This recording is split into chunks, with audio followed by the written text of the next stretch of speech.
DSC notification కోసము మనమంతా ఎన్నో పోరాటాలు చేశాము.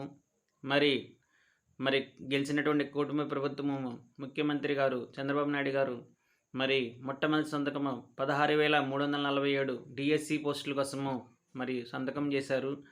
మరి నవంబర్ 6వ తారీఖు లోపు డిఎస్సి నోటిఫికేషన్ వస్తుందని చెప్పారు.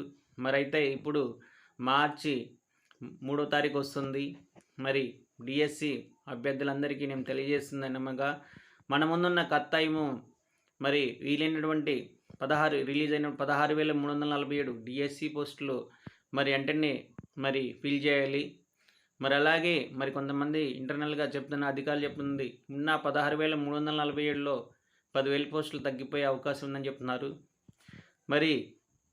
మరి మనమంతా వీలైనంత త్వరగా ప్రభుత్వం మీద ఉద్యమం చేసి ఆ 16,347 పోస్టులు అన్ని ఖాళీలు మరి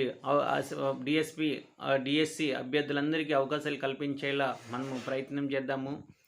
మరి నేను మీ అందరికీ హామీ ఇస్తున్నాను, మీ అందరి తరపున పోరాడతానని. మరి రేపు అనగా ఫిబ్రవరి 27వ తారీఖు జరుగు గ్రాడ్యుయేట్ ఎమ్మెల్సీ ఎలక్షన్స్లో మీ అందరూ గౌతుకట్ల అంకమ్మరావు పై 1వ నెంబర్ వేసి మిమ్మల్ని గెలిపించాలని నేను కోరుకుంటున్నాను. మీ గౌతుకట్ల అంకమ్మరావు, కృష్ణా గుంటూరు గ్రాడ్యుయేట్ ఎమ్మెల్సీ అభ్యర్థి.